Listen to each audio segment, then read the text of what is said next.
Annual Dr. Martin Luther King Jr. Lecture Series, Advancing the Dream, From Dream to Reality, the Journey Continues. Also, happy snow day, everyone. We haven't had this much snow in years, so we're grateful that you are able to pivot with us and join us for this completely virtual experience. I am Dr. Grace Henry, and I serve as the Assistant Dean in the School of Medicine and Health Sciences Office of Diversity and Inclusion. Dr. King once said, if you can't fly, then run. If you can't run, then walk. If you can't walk, then crawl. But whatever you do, you have to keep moving forward. The truth of this quote is what our Advancing the Dream lecture series is about. As an academic medical enterprise, we are committed to doing more than just remembering Dr. King's dream. We will advance the dream so that generations to come will benefit from the sacrifices we make today. This year's framing quote is, human progress is neither automatic nor inevitable. Every step toward the goal of justice requires sacrifice and the passionate concern of dedicated individuals. Today, we have an amazing speaker who will challenge our thinking and encourage us to keep moving forward. And now I turn things over to our Senior Associate Dean for Diversity and Faculty Affairs, Dr. Yolanda Haywood, to formally introduce today's speaker. Welcome, community. Thank you for joining us, and welcome to our speaker. Welcome to our Winter Wonderland today. And I'm introducing to you Dr. Italo Brown. Dr. Brown is a graduate of Morehouse College and also a graduate of Boston University, where he earned his MPH. He attended Meharry Medical School and is a board-certified emergency physician. He is an assistant professor in emergency medicine and health equity and social justice, and for the health equity and social justice curriculum thread lead at Stanford University School of Medicine. Throughout his career, Dr. Brown has been at the front lines of social medicine and health equity. He is the Chief Impact Officer of TRAP, which stands for Trust, Research, Access, and Prevention. TRAP Medicine is a barbershop-based wellness initiative that leverages the cultural capital of barbershops to address the physical and emotional health of Black men and boys. Dr. Brown also serves as a diversity, equity, and inclusion consultant for organizations like Google and YouTube. He has contributed health equity and wellness commentary to the New York Times, NPR, USA Today, GQ, Men's Fitness, and Bloomberg. Join me virtually in welcoming Dr. Brown. Thank you so much. It's a pleasure to be here today. Thank you for that wonderful welcome. Okay, so I just reading in the chat box. I'm going to go ahead and set up for my talk today. It has been a pleasure both being in DC, even though the Winter Wonderland was something that I was not prepared for. Let me go ahead and get this talk started. All right. So I just want to first bring greetings from my institution. This is today's conversation is entitled Advancing the Dream from Dream to Reality, the Journey Continues. We are in a unique point in time right now where there are not only a number of different social things that are occurring, but we as physicians are in a unique place. We're able to lay impact. We're able to do a number of things from this position. I want to go ahead and get started in this conversation. So I tend to start off my dialogue by giving I bring you all greetings from Stanford. I have come as a part of the Department of Emergency Medicine, and just first honoring the fact that my department is emergency medicine. Dr. Bloom-Collins, she is a wonderful supporter and has given me the opportunity to come here and speak with you all today. I also want to bring greetings from the School of Medicine. And this is an amazing team: Neil Gesundheit, Dan Bernstein, Rena Thomas. Thank you all for giving me the ability to speak to students and to work on issues of social justice and health equity. Sorry. The last thing I would say is that the Social Justice and Health Equity Curriculum Committee has been a fantastic support system for me, and I've been honored to just be a part of that conversation. Big thank you to Dean Haywood and Ms. Booker for your efforts, especially in trying to coordinate the travel, coordinate this conversation today. And shout out to Dr. Kat Ogle and Dr. Marseille Wilder over at GW Emergency Medicine for being the avenue that I was able to enter this GW relationship. And for all the mentors and friends who are a part of our conversation today, I'm just so humbled that you all would join. This is a conversation that is going to particularly trigger individuals who are part of this audience. And I want to make sure that I give you all the due justice and the due diligence by giving an adequate trigger warning. My goal is not necessarily re-expose you all to trauma that you've lived or experienced. It's not to conjure up those feelings, but rather to create the space for conversation. Let's just go ahead and right now establish a zone of safety. This is a judgment-free space. This is a space that we operate in knowing that we all have biases. You know, I admit from the beginning that I operate from a place of a cisgender male heteronormative bias, and I focus on the anti-Black sentiment in my lectures. But my goal is to give you all useful information for every single frame of identity. Okay, so jumping right in, I try to give a little bit of the objective that I want to accomplish. Our tone today, our posture today is one of reflection. It's of empowerment as we navigate through some tough topics. But really, it's here to honor the memory and the legacy of Dr. Martin Luther King Jr. And in this keynote, what I hope to do is to give you all some, to bridge some gaps, right? Try to get you all from his astute social observation all the way down to these charges of humanity and how we use our social responsibility as modern forward-thinking physicians and healthcare professionals.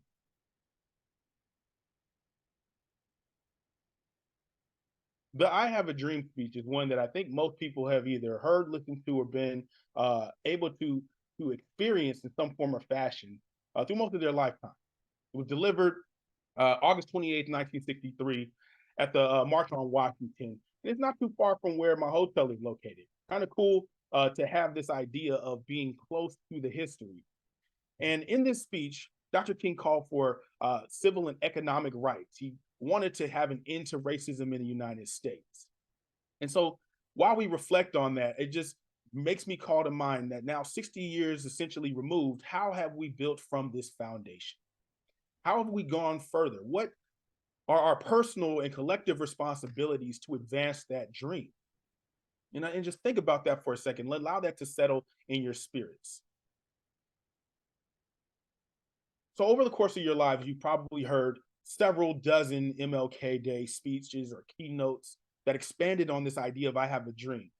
Well, today, I want to talk about some of those uncomfortable steps between dreaming and reality, between ideating and actually executing on what that dream could look like. Maybe even between envisioning and surging forward to make what that vision is truly look like a reality. We'll also examine some of the passages of Dr. King and look at some of those lessons that resonate more clearly now than ever, specifically for budding physicians, for people who are in the healthcare space who seek to operate with the lens of health equity and a compass for social justice. But as you sit there, I've 79 individuals are probably on this call saying, well, why is Italo or Dr. Brown the person that we chose to do this? He's not a King scholar. He's not somebody who has extensive knowledge of civil rights or is not coming from the background of a person who is working as an activist. I want to give you all some context and maybe qualify myself and show you why I'm a good person to have this conversation with you all today. So I'm gonna start with the first why me, right? As you wonder this, I often wonder why me in the first place because that imposter syndrome somehow finds a way to seep itself into the work that we do. But my first real reason when I thought about why me is, well, why not me? I did go to Morehouse College. Dr. King is a 1948 a class of 1948 graduate of Morehouse College. So we're both Morehouse men. While he was there, he was a part of the Morehouse chapter of NAACP. I also was a part of that chapter. And then he went on to publish several pieces while he was at Morehouse, many of which ended up in the school newspaper, the Maroon Tiger. I worked as an editor for the Maroon Tiger, a sports section editor, interesting enough. But I remember those days, like this picture on the left here, where he's seated in Sale Hall. We would have our meeting of the minds conversations in Sale Hall. Anytime there was a conversation that was important, or we needed to hash through some serious affairs, we would take it to Sale Hall. Also, understanding that King's Chapel, a chapel that was dedicated with him, is something that I had to go into every Tuesday and Thursday for 4 straight years in a suit. So this is very unique and an interesting connection that I have with Dr. King. In fact, I was there not too long ago. Here are some pictures of me and some guys that graduated from Morehouse, and a picture of me in front of Dr. King's statue right in front of his chapel. But then I thought even deeper, well, are there other reasons why I'd be good for this conversation? Well, we both went to Boston University. So Boston University, this is where I went for my training in public health. He went there and he's class of 1955, received his PhD in systematic theology. So I can't exactly tell you what systematic theology is, but what I can tell you is Boston is a citywide campus. And anyone who's crossed paths in that city understands the value of intellectual pursuit. And that is somewhere where I also became grounded in my desire to understand things and have greater relationship with people who are in that pursuit as well. Another corollary here that we have together, this is a picture of me at Boston University working in the School of Public Health and graduating. This is my sister. Another connection that we have is brotherhood. We are both Alpha Phi Alpha Fraternity Incorporated members. And the unique thing about Dr. King is these are 2 really, really rare old pictures of him. The first on the left is him along with his fellow pledgees, and then with other members in his chapter. And then the picture on the right is him with brothers on a college campus. He is initiate of the Sigma chapter, which is at Boston University. He was number 5 on their line, spring 1952. His nickname, interesting enough, was Tweed. I'm also an initiate. I'm an initiate of the Alpha Rho chapter. And I remember in 2005 and 2006, working diligently alongside other Alpha men as a part of the group that was nationally fundraising to create the Stone of Hope, which is now known as the MLK or Martin Luther King Jr. Memorial. Again, not too far from here. It's a picture of a brother named Skip Mason on the bottom left, where they first had the bust rendering. And then in the middle is a picture of my line of my brothers from a couple of weekends ago. And we just celebrated 100-year anniversary of our chapter. And then this final picture is me in front of that statue that has gone from being just the size of a bust to an actual bust. So I'm just layering on here reasons why this conversation is something that is important and why I can have it. And the final real reason here is that Stanford has probably one of the largest collections of his published work. And it exists 3 minutes from where I go in and out daily to see and treat patients. I remember one time I was literally just walking around campus searching for a building I was going to work with some students in, and I came across this to your right, Cypress Hall, and I said, wow, this is crazy. It's right here.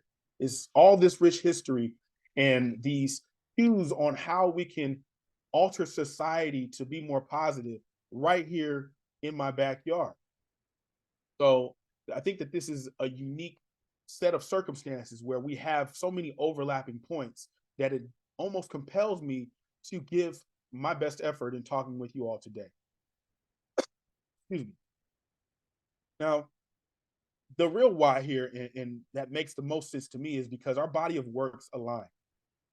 I find that anytime you are working in the space of health equity or social justice, you have to have a moment where you come to the altar and understand that there has to be guiding lights. There has to be other things that you can draw from. And many of Dr. King's ideologies are things that have been woven in my life and have led me ultimately to practice like this.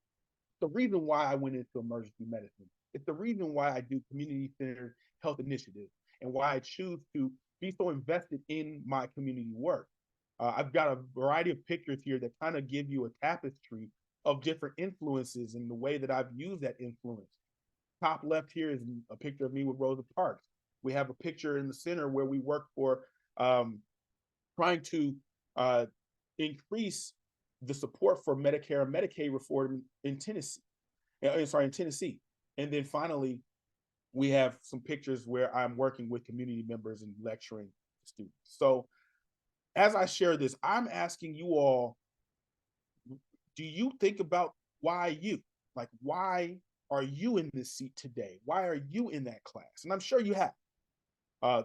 Most students are having that conscious conversation and that tug of war every single day they go into their hospitals or into their classrooms. They understand that there's a unique balance between being clinically excellent, but also being conscious of the world around you, being conscious of wanting to lay impact in a way that changes the lives of your patients and society. I know you've asked yourself why you're entering medicine at such a tumultuous time, right on the heels of a global pandemic, right? Where we spent 2 to 3 years searching our souls on how to change health circumstances. You also are in the middle of an array of social justice movements that are all occurring at once. And then finally, there's this technological and innovative advancement, this change that's happening, that's altering the entire landscape of care delivery as we know it.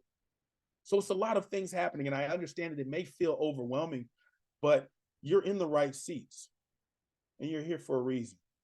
And so my goal is to continue to remind you that as you search for these answers of why you're being tasked with this ability to use intellect and compassion and apply this health equity lens and social justice compass to guide yourselves through a healthcare system that is constantly being told that it is inadequate, just allow me to serve you all some anchors today and offer some things through the work of Dr. King. We know he was a true scholar, right? We understand that Dr. King had this surreal level of awareness, and it was not limited to just one area of social justice, right? This is a social injustice.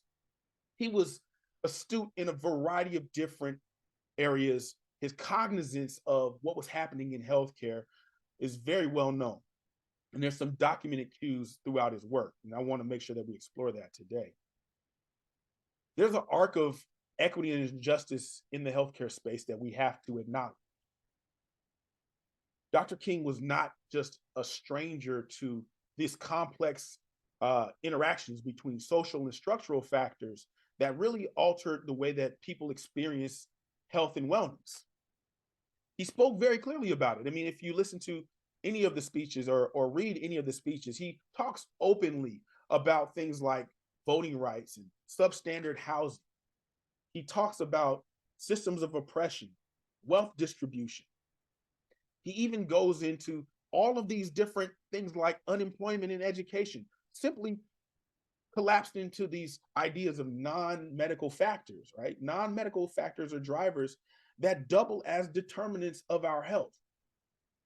So I think one of the most popular phrases or most popular quotes that Dr. King has is, of all forms of inequality, injustice in health is the most shocking and inhumane. He said this when he was talking to a committee for human rights in Chicago. I think this is 1966. And the sad part about that one quote is that not much has changed. We still see this type of injustice and still see health inequality present today. I prefer the term health inequity, and we'll talk about that in a second. But the point that I'm saying is that you all, as students, as people who are entering the healthcare profession, and as individuals who are currently in the healthcare fields, you move with social capital. You move with the ability to influence and change people as you go along the way as soon as you walk into a room and say, I'm a doctor, or I'm training to be a doctor, or I'm in medical school, ears perk up. Individuals listen. And they listen in the same way that people would perk up when Dr. King opened his mouth to speak. And so there's responsibility with that. So as you move through this world in these spaces with social capital, I hope to share with you ways to kind of leverage that capital to continue to lead change. Before we go further, we have to do some housekeeping though. I can't talk about these things without giving everybody the same vernacular, the same language to work and move from. And so I make a concerted effort to give definitions around these topics. I mentioned social and structural drivers real quickly. These are non-medical drivers of health outcomes, things that are not purely genetic, they're not purely hereditary rather, or environmental, but they have the ability to change the way that we experience the healthcare ecosystem. So that's stuff like access, employment, education, income, housing, transportation. Those all have unique abilities to like modulate the way that people experience healthcare or achieve health outcomes that are positive. Then there are health disparities. So health disparities by definition are these discrepancies in health outcomes between groups when you compare them head to head, right? So if we say that there is a greater likelihood that one group has incidence of particular disease, this is creating the disparities conversation. They're usually along the lines of race, ethnicity, gender, identity, ability. You even can use socioeconomic status. Then there's health equity. So health equity is this expectation that every person, regardless of the classification that they're assigned or that they actually identify with, can achieve optimal health outcomes.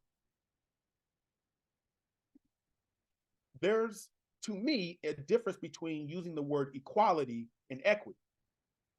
So in this conversation, I want to try to center the word equity, although I have to make note that when Dr. King spoke, often he was using the word equality. Now, to me, equality is when all of the stakeholders get the same resources regardless of the circumstance. And then equity, however, is when circumstances actually inform the resource allocation. And that's with the goal of ensuring an equal outcome access across all of the stakeholders. To kind of illustrate this, I have these two pictures here of tracks and fields, or of a track and field. So anyone who's ever ran track and field knows that if you are in the innermost lane, it actually runs a shorter distance than the outer lane over time. So short races, 100-yard dash, or 100-meter race rather, that distance is negligible, right? The two are running one specific line. So you can create equality by marching everybody or lining everybody up at the same exact starting point. But when you look at those longer races, right? 800-meter race, 400-meter race, they tend to stagger the lanes. Then the reason is because of what I said. It creates equity among the race, those racing, those who are the participants, because of the differences in the lane. So those circumstances are being taken into account.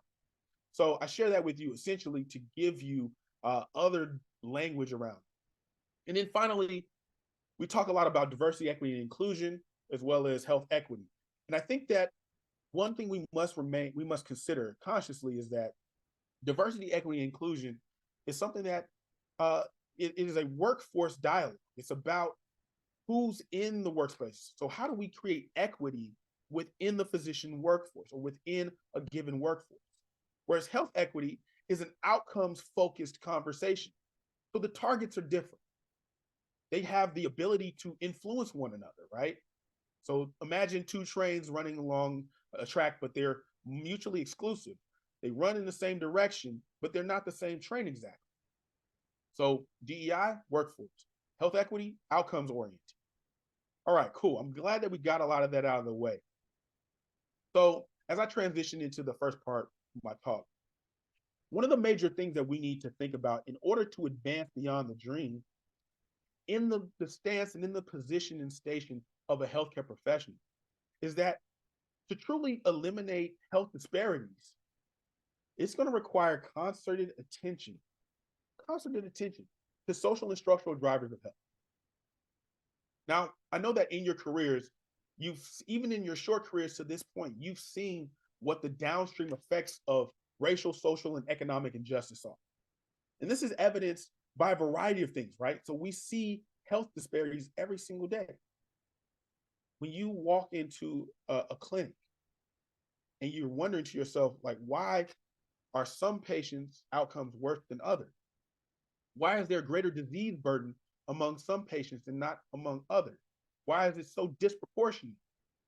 Well, there has to be underlying factors. There has to be something that we can trace and tie those connections to. And so I think about that, and Dr. King, he understood that very well. He has a quote here. It says, "I am sure that none of you would want to rest content with the superficial kind of social analysis that deals merely with effects and does not grapple with underlying causes." And this is from the letter from a Birmingham jail. If you ever, as an aside, if you ever get the opportunity to just read that entire letter, it is a masterful piece. It is one of the most commented and quoted pieces of his work, from his body of work, and it tackles quite a few different tones here. And I think the real reason why this letter resonates to me is because it's from a place of discomfort. In that letter, while he sat in the jail, as he kind of scripted this, you have to imagine the tremendous amount of pressure that he was under, the fact that he was fighting for things that people didn't understand. And so he made it very bare what he was searching for, what he was fighting for. And so this quote right here about not mincing words and understanding these underlying causes is a part of what we need to do as clinicians. We can no longer ignore the effects of social and structural drivers of health. We can no longer act as though systems of oppression and racism that work and are mostly integrated into our healthcare ecosystem don't have systemic effects on the patients that we see. And there's no way to ignore it, especially when it's evidenced by so many different things that we can point to, right? We can point to our mothers in America and see that maternal mortality rates are absurdly greater for women of color, specifically Black mothers. We can look at low birth weight and look at infant mortality. This pendulum all swings towards one particular racial ethnic group, or rather people of color in general, people who are subject at a greater degree to these social and structural drivers. I read this in a California newspaper. It said childbirth is deadlier for Black families even when they're rich. And if you get down to this last part, it says, in the United States, the richest mothers and their newborns are most likely to survive the year after childbirth, except when the family is Black. According to a groundbreaking new study of 2 million California births, the richest Black mothers and their babies are twice as likely to die as the richest white mothers and their babies. I just paused there because that to me is such an unsettling reality. And it reminds me of what we are fighting, really trying to understand deeper why these differences exist. And you can't get to that point without acknowledging those root causes. And those root causes are embedded in social and structural racism, structural racism and social and structural determinants of health. We also can look at a variety of other data that exists around differences, these racial disparities that exist still, right? So pain treatment, pain management, differential allocation of opiate medication, cardiac outcomes, so chest pain and cardiac catheterization, who goes for cath, who doesn't, hallway beds, who gets assigned hallway beds, who gets given less access to palliative care, novel cancer therapy, cardiac treatment, outpatient substance use treatment, even referral to hospice care and palliative care. They all have the same underlying effect. And if we know these root causes, what are we doing to actively address them? So there is a charge in this understanding that, like Dr. King said, you can't be just looking in terms of this analysis. You have to deal with the effects, and you have to deal with the fact that these underlying causes exist, and they truly augment the way that people can achieve optimal health outcome. So I just encourage you all to continue to follow the data. It doesn't even have to be a debate at that point when you see that there's clear disparities that exist, clear differences in the way that care is allocated or actualized. These two I show here only because, and bear with me, because I try my hardest to not make this an academic conversation, but more so an ecological discussion. But I always show data to give you all something to use, because I find that two ways to really change hearts and minds, especially if you're talking about on the level of policy. One is you have to come to the table with some information, and two, you have to come to the table with stories, anecdotes.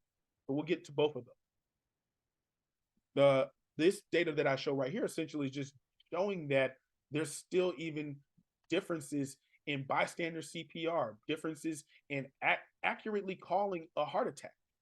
All of these follow some racial and social lines. Ultimately, this can be evidenced in a variety of different things. And I want to show this last arc to fully gauge why I bring up systemic and structural racism as a reason why we see some of these differences in health outcomes. Individual racism gives rise to collective racism. So that's when individuals who have these particular thoughts and beliefs, they synergize. Then that gets woven into some of the policies and practices. That's systematic and institutional racism. It's the reason why we have edifices that are very rarely named after people of other cultures. It's the reason why we don't have procedures and practices within the hospital that are named after individuals of different cultures. Ultimately, that goes on for years, becomes sclerotic and calcified. At any point along that arc, the social and structural drivers of health that I mentioned in the beginning, so that's access, employment, education, insurance, transportation, housing, those things can enter on that entire pathway. And when we have that all collectively working, essentially you get the increase in mortality and morbidity for specific persons who are at effect to this system of oppression. So this is why that letter and the content of that letter is such an applicable piece of knowledge and piece of information, because you can see that even in a system such as healthcare. All right. So moving forward, we find that another major thing that we must do to advance beyond the dream is to realize that true patient-centered care requires providers to wield compassion, right? You have to wield compassion and empathy. It can't just be a phrase to you. It can't just be something that you simply took an oath to do, but you never deliver. All right. I often talk about a very uncomfortable experience that I had. And I'm going to get to a quote in a second, but a very uncomfortable experience I had when I was training as a medical student in Nashville, Tennessee. I went to Meharry Medical College, and anyone who knows about Nashville, Tennessee understands that it is, again, below the Mason-Dixon. And so there's a variety of different thoughts and belief systems that exist. And I remember seeing a patient, and he was a white male that was really old, but he was also incarcerated. And as I walked in, he had a condition called Fournier's gangrene. And most of you all have heard or seen the pictures of Fournier's. I urge you not to Google it while we discuss this right now. But I walk in to see the patient, and he had just had his procedure done.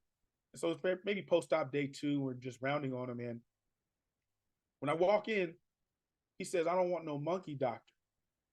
And I remember saying to myself, whoa, like this is actually happening. Like, it's one of these moments that you often hear are going to occur in your training, but you don't believe it's really going to happen.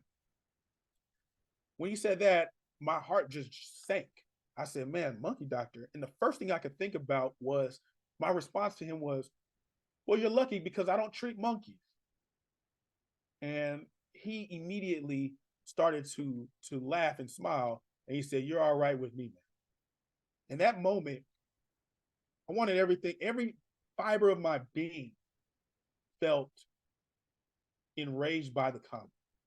I felt like I had spent all these years trying to get to this pinnacle only to be face to face with something that was demeaning and deliberately trying to discredit all the work that I had done.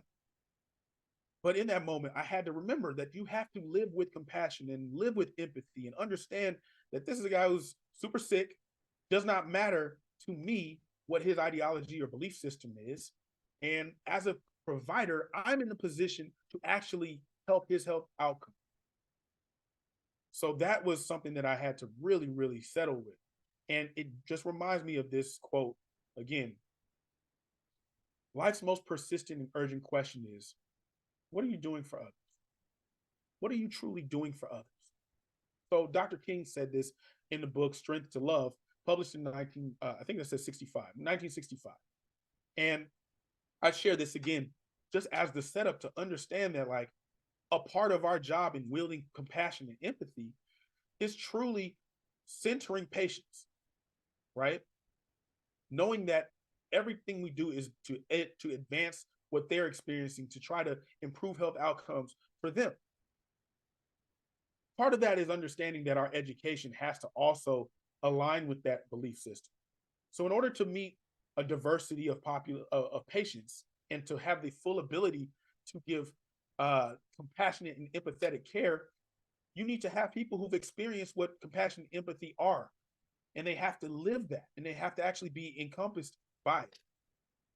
So I truly applaud the recent efforts to shift to more holistic review and understanding distance traveled as a metric. Because as we see students enter into becoming physicians or into medical college processes or medical school processes, that's something that was formerly never captured. So it made it very easy to distance oneself from being compassionate, being empathetic, from understanding the lived experiences of people, especially those who disproportionately experience disease burden, right? So it's a part of the reason why we have such a unique claim towards diversity, equity, and inclusion conversations anyway. But it really comes down to spending time in communities. So as you carve your pathway through medicine, as you carve your pathway through being healthcare providers, never lose connectivity to community. It's important to find ways to engage them, because often what we see is we have hospital systems that are embedded in communities that are not necessarily accepting of the hospital system itself, where the surrounding people have very little power and say in the care that they're receiving, but yet they're supposed to come there and offer complete trust to the people who are in these buildings. There's a reason why mistrust and distrust exist, and it's not something we can continue to gaslight community members around. Our best way to forge forward and advance this is to really build those relationships, but leading with this understanding of just like, we are not the end all say all. You all must trust us, or you can trust us, rather. And the way that we rebuild this trust is by listening, by being completely transparent about our wrongdoings historically, and by inviting you to not just have a seat at the table, but have a say completely in the type of care that you like to see. We call that process restorative justice. So as we build these patient panels who have, and when I say patient panels, I mean these advisory patient panels who can sit alongside healthcare providers to sculpt and create the type of care that addresses the needs that they truly have. And as we find ourselves working within communities, be careful not to crusade unnecessarily. It's about being invited into those spaces. And once you're invited into those spaces, coming with resources, coming with your genuine desire to improve their health outcomes, because that's what will be perceived and have a resonant effect, more so than you trying to establish something for the good of the institution. Excuse me. Now, I mentioned our responsibility, but we have always been taught in medicine to treat the whole patient. You don't believe me? Go back to the Hippocratic Oath. Go back and read those lines, and they talk about having this ability to treat with compassion, to lead that way, to seek or to provide a standard of care regardless of the person's background, and also to be honest and humble, right? When you don't know something, acknowledging that and having other people around who can somewhat discuss things that are of a different caliber and maybe be even more knowledgeable of something than you. So that is important. And I think one of the underlying premises around our diversity, equity, inclusion initiatives in this is really the fact that we continue to view this as a moral imperative. It's because compassion comes along with the territory. As we center diversity, equity, inclusion initiatives, that ability to bring other voices into the room is a behavior. It's actually a skill set. It's the same skill set that you can use as a healthcare leader. The same skill set that you use when engaging community members. So when I see things such as the current state of diversity, equity, inclusion, it's a little unsettling. We have to advance beyond that, right? Where we see that there's a national agenda against DEI altogether, as evidenced by one, the approach to critical race theory education, or the way that we see the SCOTUS decision go around affirmative action. But ultimately, I just want you all to remember that this is evidence of the fact that good work is being done. Because anytime you encounter struggle, anytime you encounter opposition, it's showing you that what you're trying to accomplish is worthwhile. Moving to my next point. I think that in 2020 and 2021, we were for the first time given broad exposure to concepts of health equity. Many people, this was not a household term. This was not a phrase that was casually thrown around, but as we sat in the midst and the substance of a pandemic, we had to experience for the first time the harsh reality of two things happening at once, right? There were individuals who were disproportionately dying and being hospitalized from COVID-19 or SARS-CoV-2. And then we start to see a swell of a social justice movement. While these things happen simultaneously, we had to ask ourselves critical questions.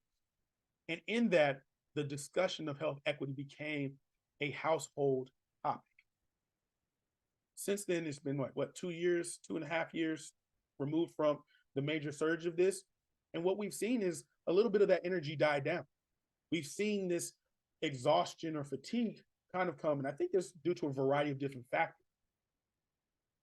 But what I want to really capture here is that I believe that people had the subliminal prime that this was going to be like a light switch. You walk in a room, you want health equity, I flip the light switch, we have health equity. It is so. But that's not how it works. That's not how DEI works. That's not how health equity works. These are concepts that have taken decades to fully flesh out. And so when I think about how we have this perception that, we want results soon, it just reminds me of the process of making wine, right? So we want to see the fruits of our labor. We want to see this revised protocol and innovation that we created, or this type of process that we made movement on to try to increase the health equity metrics, or rather address the health equity conundrum in our hospital systems and in our healthcare ecosystem. We want to see the results immediately. But like making fine wine, to get high quality results, those efforts have to mature. They have to mature beyond a couple of years. We have to have the ability to exercise patience, to see the full maturation process of those efforts. And so this quote from Dr. King, which comes from The Death of Evil Upon the Seashore, delivered on May 1956, he says, "Change does not roll in on the wheels of inevitability, but it comes through continuous struggle." we're still in the substance of that struggle, y'all. We're still in the substance of trying to see the downstream results of some of the efforts and groundwork that were laid in 2020, 2021 regarding health equity. And so it is, to me, a part of the process that we must embrace. So if we're truly hoping to establish health equity and thinking about it in a way that is prospective, it demands that not only we accept the fact that it's going to take a little time to really truly manifest, but it requires investment, continual investment. We got to a point where there was this illusion of diversity, equity, and inclusion, right? Where we were like, all right, let's hire a bunch of people. Let's change a lot of mission statements. Let's continue to mold and craft a health equity or a diversity, equity, and inclusion platform at our institutions and in our hospital systems and in the way that we deliver care. That should be enough. And I say to you, that is merely a skin. We have to continue to look deeper than that. We have to continue to do deeper work. And when that is challenged, I just continue to remind people that it is very evident what happens when you do invest in those things. We have concordance data that talks about a case for diversity, equity, and inclusion. We show that health outcomes can truly change for the better when you start having concordance and increased diversity in those spaces, right? We also know that by developing a lens of equity and this compass for social justice, we have the ability to create healthcare leaders because those avenues have opened up very broadly. So from the institution standpoint, when we're looking at those budding physicians who previously were being, in decades ago, being sought after because of just pure titles and acclaim, now they're looking for leaders who have knowledge of stuff like this, truly pivot healthcare ecosystems and to use cost savings models to improve health outcomes. You don't believe me? It's the reason why we can now build for social and structural drivers of health. So I'm telling you, this is the direction that healthcare is headed. This is the way that we've turned and guided the ship in this direction. So it only makes more sense to continue to invest so that you create leaders in that space who can continue to change health outcomes for a positive, being more positive. And at the same time, build other folks who are coming behind them who inherently have this lens and it's not retrofit. So I share that quote. There's another quote that I really quickly just want to tap on. I think that it's very unique when he talks about it, but he has a quote on education where he says, the function of education is to teach one to think intensively and to think critically.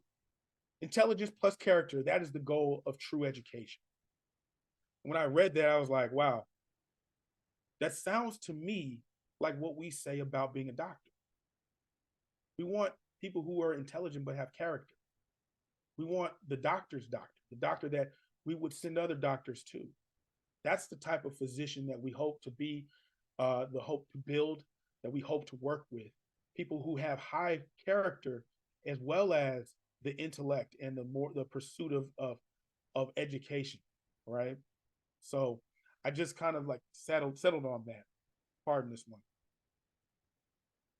So while we realize that we see a variety of different healthcare systems, and they don't always feel just to us, they don't always feel like this is the best that we can do.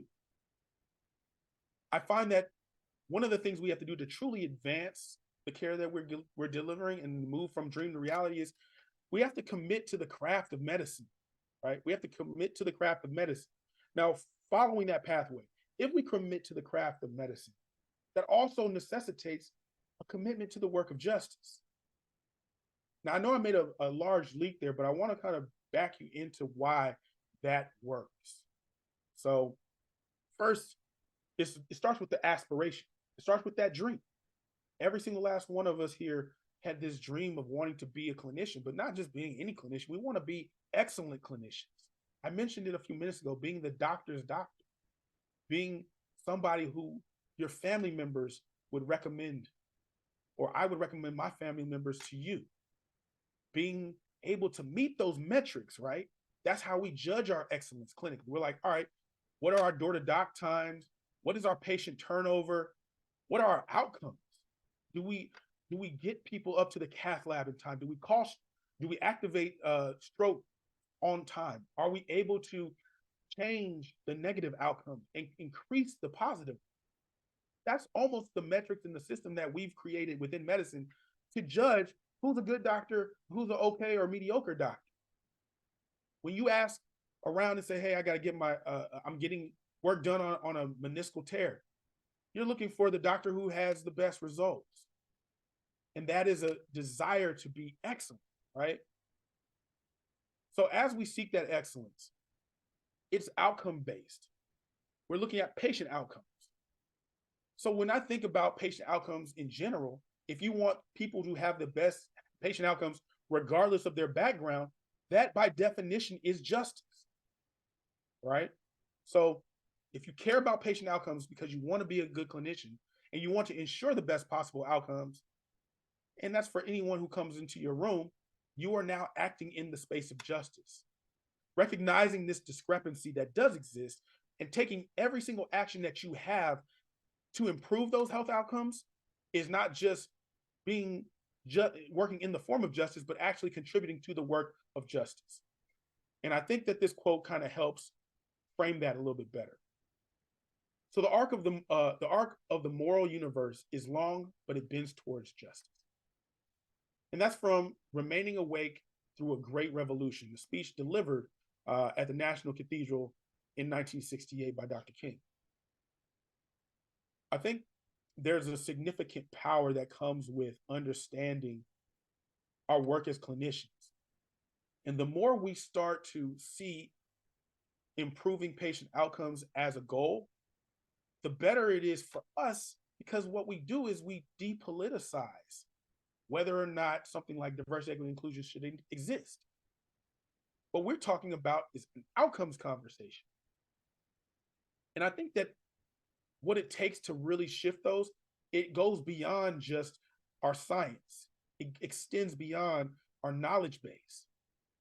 When you start factoring in how do patients survive, how do patients do better, we often go back to those root causes.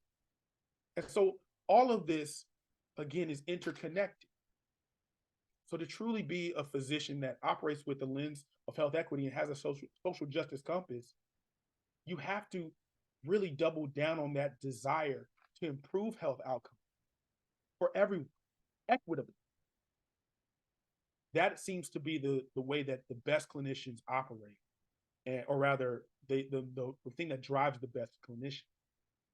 And so I just encourage you all to do that. And this other quote that he says, he goes, "Power at its best is love implementing the demands of justice. And justice at its best is love correcting everything that stands against love." I found that to be so moving, because one thing that I do is I love medicine. I'm not afraid to admit it.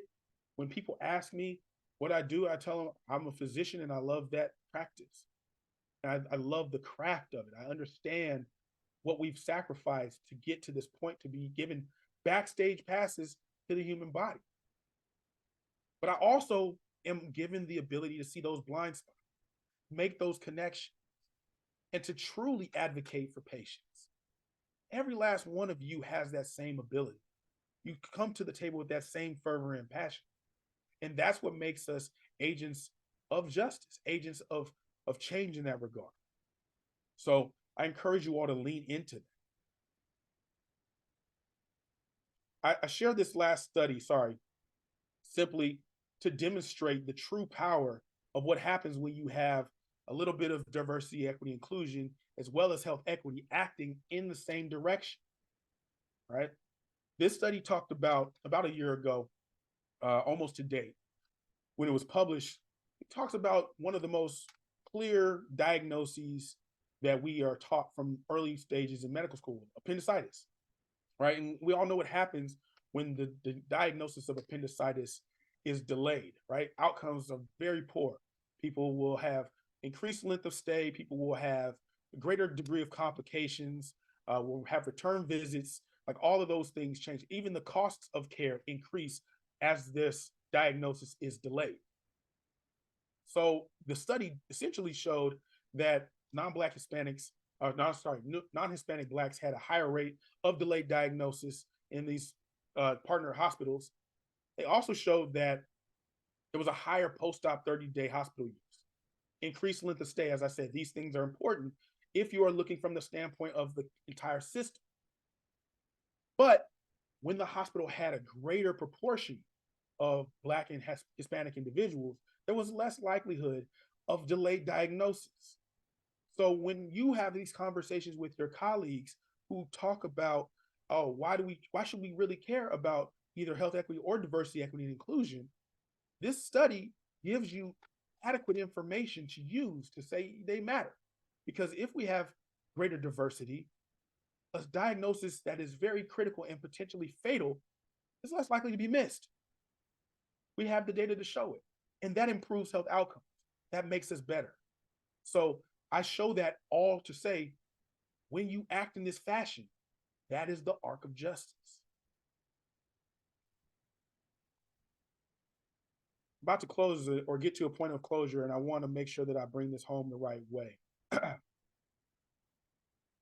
In 1967, Dr. King gave this speech called The Other America. Now, I said this earlier about a letter from Birmingham jail, but this speech, The Other America, is also highly impactful, and I strongly encourage you all to read the transcript, right?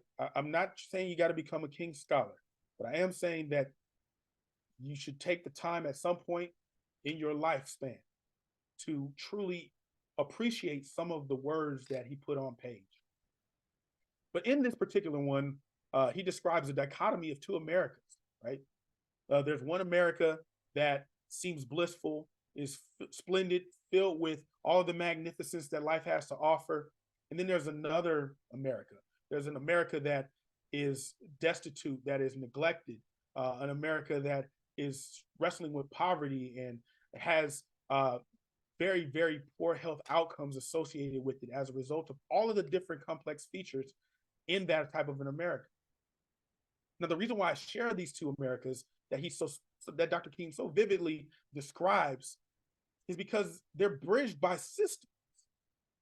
These two Americas are bridged by systems, and one of those is healthcare. So by virtue of it being, by virtue of you rather being a physician, you have this unique vantage point. You have this ability to not only see these two worlds, but you have access.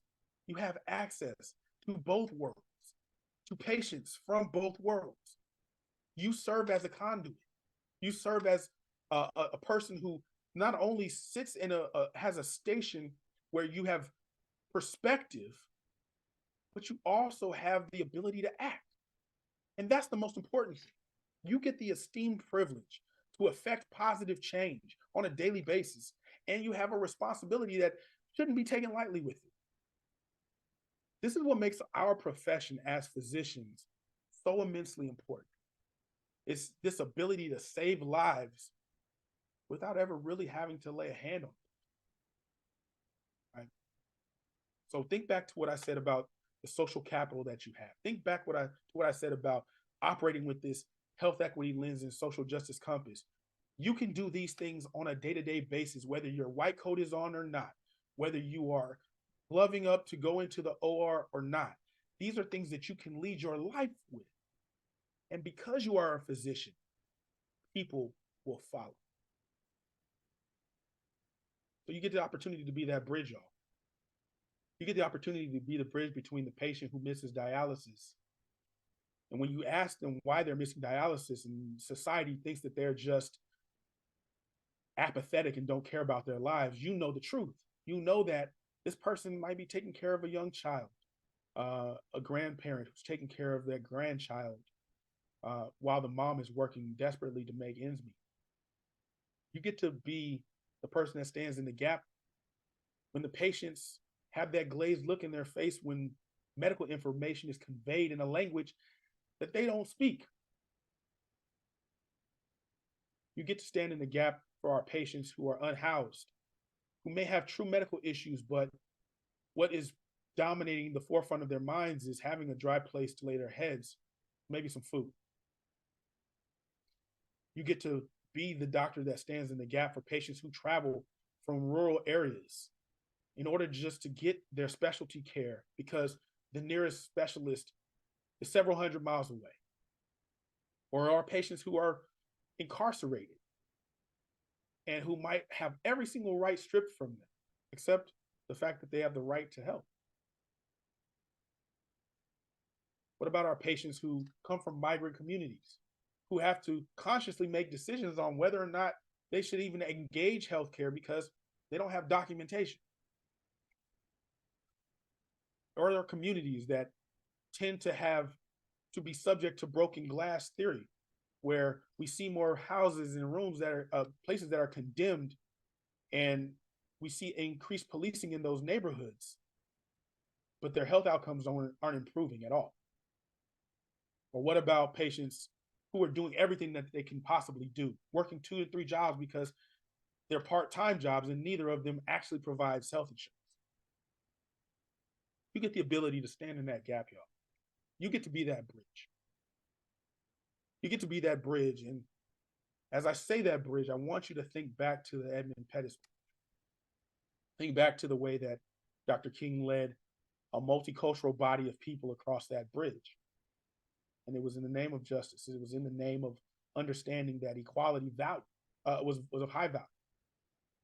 And so while you might not be on that bridge today with Dr. King, every single day of your life as a physician, that is the role that you serve.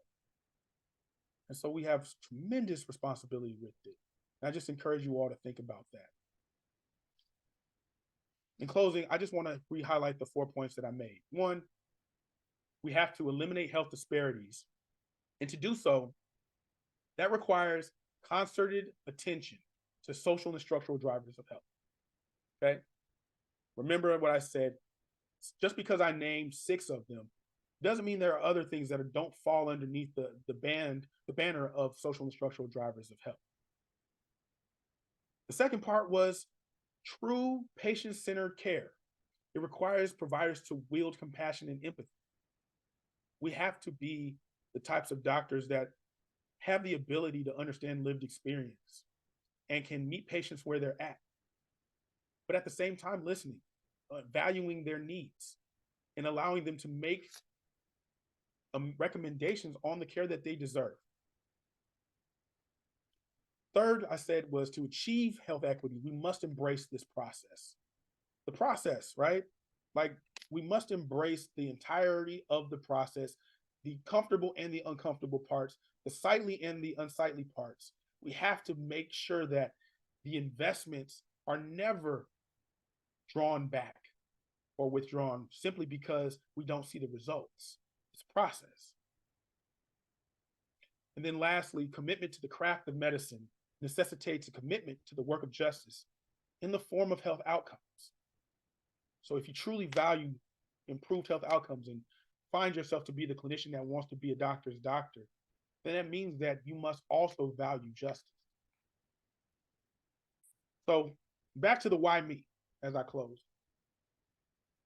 I know I asked why me when I was given the opportunity to speak this, and I know that you all asked why me while we were talking. But my answer is, why not you, right? Why not? And if you're still questioning your station or unsure of how to advance the work of equity and justice, I offer these words from Dr. King delivered to a group of students at Barrett Junior High School. He said, be a bush if you can't be a tree. If you can't be a highway, just be a trail. If you can't be a sun, be a star. For it isn't by size that you win or fail. Be the best of whatever you are. Just be the best of whatever you are. And then the last final words from him are, we must walk on the days ahead with an audacious faith in the future. My faith is strong. I believe that we have the abilities to do everything that was said here today.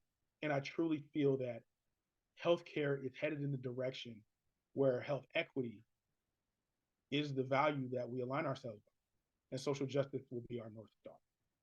I really appreciate your time today. Thank you for bearing with me through the technical difficulties. But I am going to go ahead and open it up, I think, for questions. I see some in the chat feature. I'll stop.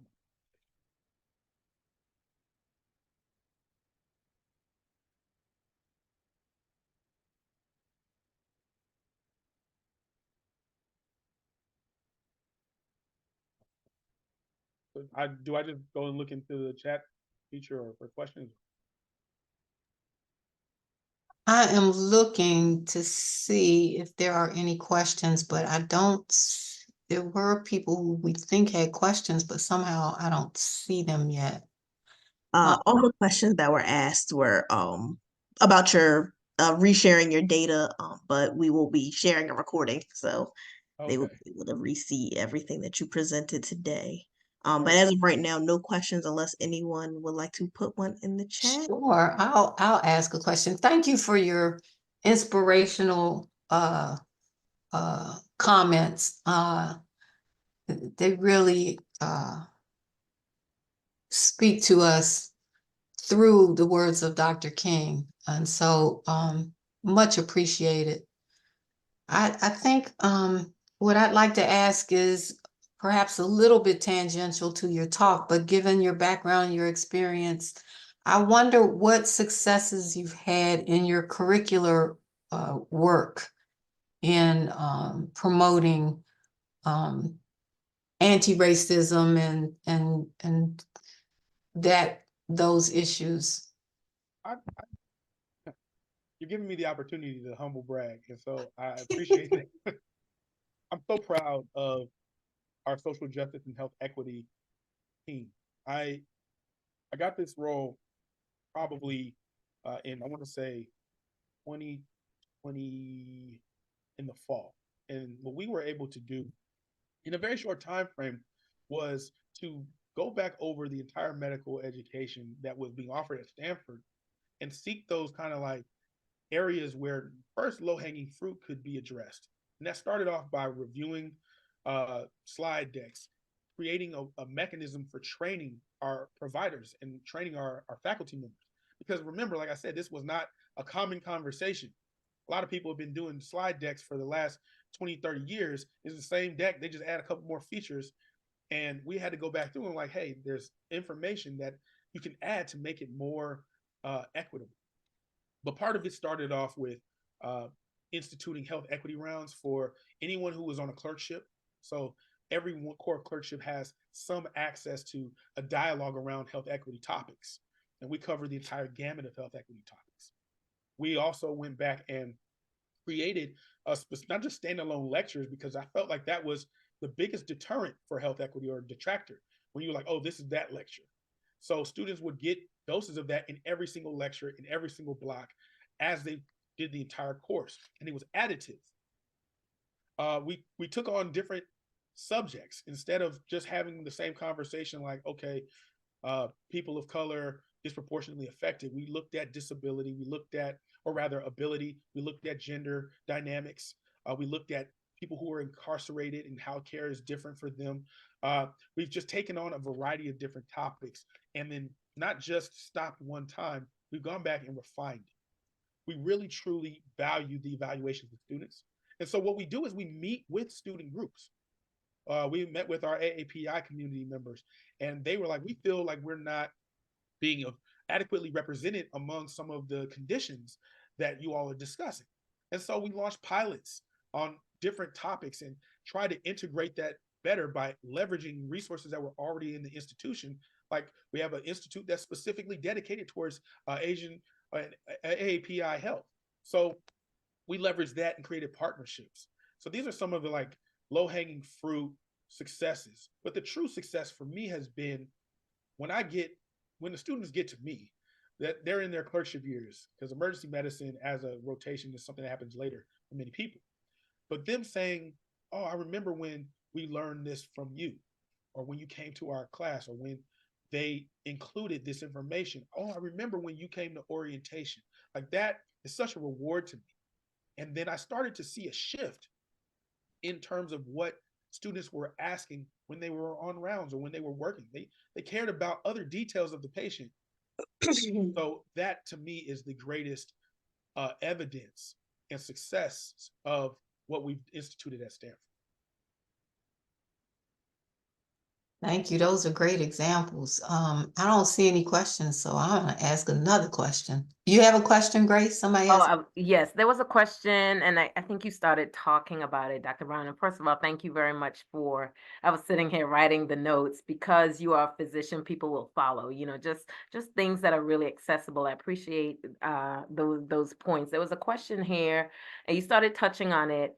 And this attendee wanted to know a little bit more about some of the things you do beyond your immediate patient care. And the first thing that Got it. comes to mind is your trap medicine work. Can you talk a little bit more about that?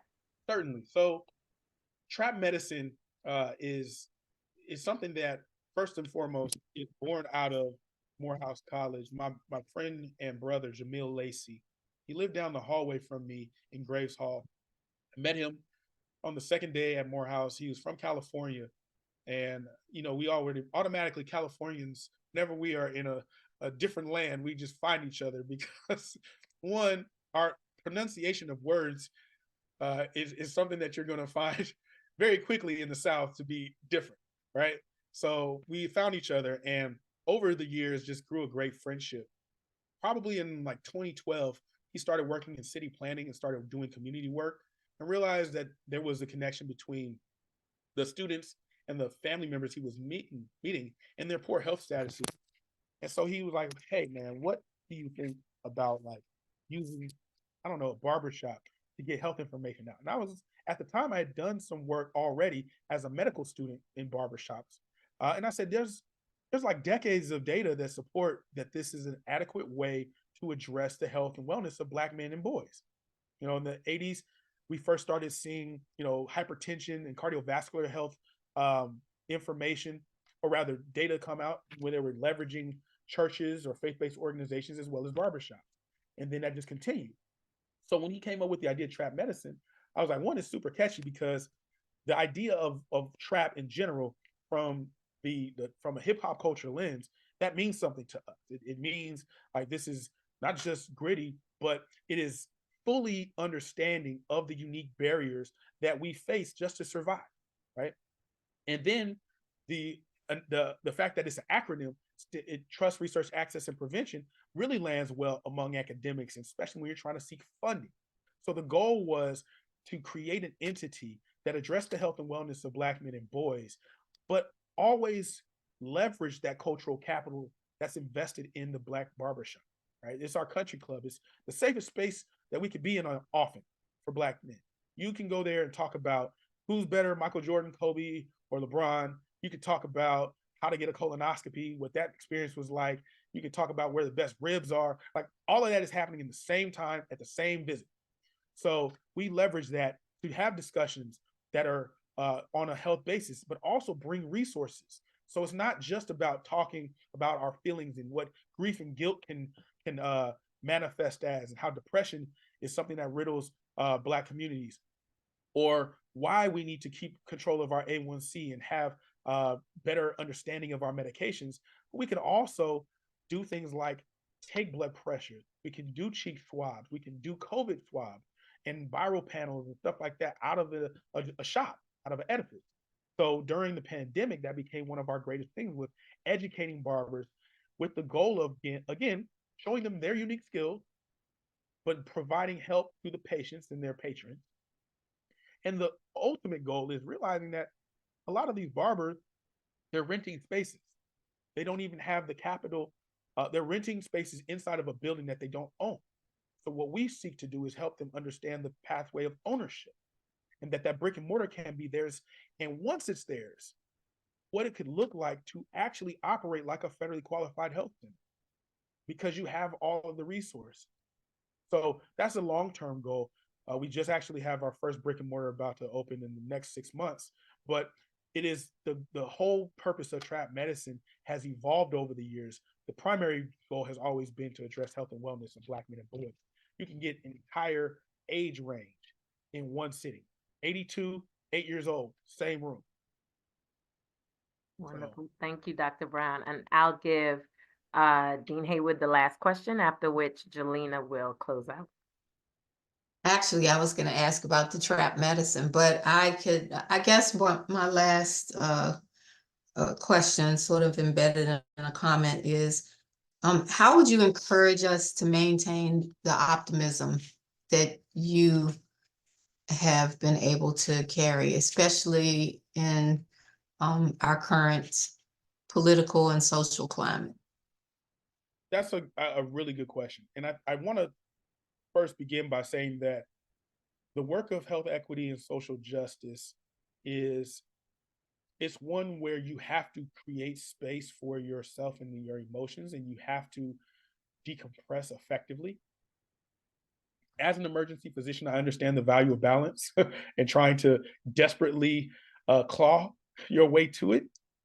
But as physicians, as folks who are in the healthcare space, this is constantly a question like, what is our burnout going to look like? How do we keep ourselves invested and not have fatigue, compassion fatigue? Like all of this is what is now swirling the wellness space in medicine. And so what I offer to you is realizing that when you signed up to be a physician, was it for yourself or for somebody else? Most of us signed up to be physicians because we wanted either to help others or we wanted generations to come to have some sort of downstream benefit from our decision, right? That investment. And so you have to constantly remind yourself that this isn't about you, that you are merely a vessel, and that even though you're experiencing this discomfort, it is only temporary because each day you have the opportunity to directly impact somebody's life. And I find that it's something that we take for granted often, right? Like you walk into a patient's room tomorrow and you say, I think you should switch from this to this. Change made. How many people in their day-to-day lives have the ability to impact people at that caliber and at that proximity? So I find that I get reinvigorated when I think about the opportunity. I think about what that investment looked like when I first did it and how closer I am to like understanding that investment better and what deeper knowledge of that investment, that time, energy, equity, sweat equity investment looks like, how that changes my personality and my character. Like I feel like I've become better at making decisions. I become a better listener because of working in medicine. I find that my passion is not just a random, jovial, youthful passion. It's like targeted passion now. It's like I know how to, it's gone from being like a burst to a laser. And so that makes me excited, right? That makes me excited.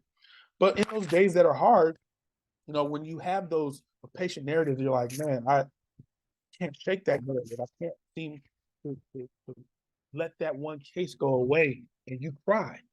Or those days where you have that argument with your colleagues and you're like, they just don't understand my position. Like, it's okay to go and retreat into that space that you built for yourself. You know, in visualization exercises, what they say is you have to craft like a trophy room of all the things that you hold value. And you go into that trophy room, you go in there and I don't know what's in your trophy room, but when I look in my trophy room, it's not just like my accomplishment. So it's like miles of certain patients. It's like a finish line where I see patients. I remember this vividly. When I was in medical school, I used to have a vision where I was running a marathon, like a race. And on the other end of the finish line were just patients who needed me. And they were like, come on, Italo, we need you. So that's in my trophy room. The face of my mother is in my trophy room, someone who struggled with a variety of health conditions. And I saw up close what she went through and how health equity could have changed her outcome, right? So you have to create that trophy room of yours and you go into that space and you sit there and you find peace and then charge up, get to 99%. Because I don't know about you, but my iPhone is never on 100. It gets very close. I think that is by design, but my iPhone is never on 100. I'm okay with 99. Sometimes I'm okay with 74. Whatever it is that you need to get recharged, you go and do that. But realize that your presence, simply being in the room, it means so much to people. It means so much to people. And you're advancing those elements of justice and equity every single time you show up. That's just a part of who you are. Awesome. And of course, we get some last minute questions jumping in the chat. And we're gonna pick one. And we'll probably send you the other so that you can send an answer to them. There is a question, there is a comment. Thank you for recharging us today so powerfully. And that came from one of our deans. There is a question, a survey of US medical students found that nearly 49% had been exposed to negative comments about Black patients by resident physicians. As a result, students showed a significant increase in implicit bias by year 4 of medical school. How can our institutions reduce biases and increase health equity among the upcoming generation of physicians? Excellent question. I know the study that they're talking about, that piece of data, is one of the major things that we use in our conversations between you and me and GME, right? So for folks who are still on the line, UME, undergraduate medical education, GME, graduate medical education, these are fancy acronyms that basically mean medical students and residents, right? So residents are tasked often with doing the education of medical students. They have a higher there's a higher fidelity teaching that occurs between them because they're near peer mentors, essentially. Like, they're closer in age often. They are working just as hard as medical students are, if not harder. So that perspective is shared. They have a lot more believability. And to be real, like, most residents, they are the first point of contact for medical students in many situations. Like, the true relationships that are built come between students and residents. And so you emulate the resident. You're like, I want to be like this person. Now, the fact that that teaching occurs, or that those perceptions occur, that is something that is difficult to police. You know, it's very hard to walk back and see, like, to every single resident, are you letting your biases, your subconscious thoughts and ideologies seep into the teaching of the residents? I'm sure it happens. I mean, to the medical students, I'm sure it happens. It doesn't just happen in the space of things related to equity and justice. It happens in clinical practices. The reason why people might shortcut on some of their clinical stuff might come from what they saw a resident do. And so the same way that they address that with residents, they go through and really try to educate residents on how to be better at teaching these practices. We have now gone to the point of making sure that residents go through health equity education. So our residents have to prepare cases in terms of health equity around. They have to have a greater understanding of the health equity literature related to their discipline. So if you're a general surgeon, you can't just write it off and be like, I'm a surgeon. That's the family medicine or internal medicine, or maybe even primary care folks. No, they're actually health equity lessons to be learned in subspecialties, in specialties. And so what Stanford has done is just made that actual performance metric. Like, do you know this? Are you able to teach this? And it's not limited to just understanding AKI or understanding, how to read a EKG or echo. No, it's, can you communicate what implicit bias is, what microaggressions are, how they manifest in terms of patient outcomes? Do you know what systemic and structural racism are? Do you understand how mislabeling people's pronouns can affect the care that they're delivered? Do you understand how charting, negative words in charting, affect the way that people's care is delivered over time? So through journal clubs, through health equity rounds, we've been able to address that. And it's a very structured, familiar way for students to learn. So I think that is a concerted activity that can easily be adapted, but it takes time to really source those articles. And so what I encourage people to do is to find the folks who are already in the department, who are passionate about that, and then tag them with somebody as a mentor so they can tag team trying to come up with these articles. All you got to do is come up with 12 a year.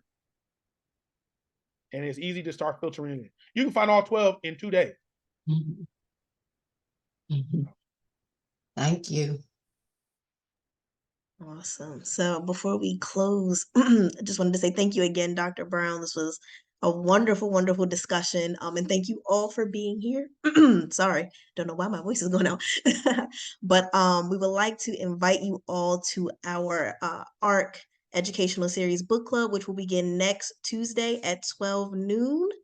Can't believe that is already this time of the year, but yes, we are reading It Could Happen Here. So Like I said, our first book club will be Tuesday, January 23rd at 12 noon. I am putting a link in the chat. We are also meeting again on Wednesday, January 24th at 6 p.m. for those who cannot make our noon session. And we are reading It Can Happen Here by Jonathan Greenblatt. So we would love to have you all here as we discuss how we and our various roles can prevent and, alleviate biases and racism in our various roles. So again, thank you all for being here. Thank you again, Dr. Brown, for braving the snow and all the other elements for being here with us today. And, we hope to see you all very soon. I would do it 10 times over. We appreciate you so much. But I would bring better shoes. Thank you, everyone, for attending, and this ends today's webinar. Thanks, everybody.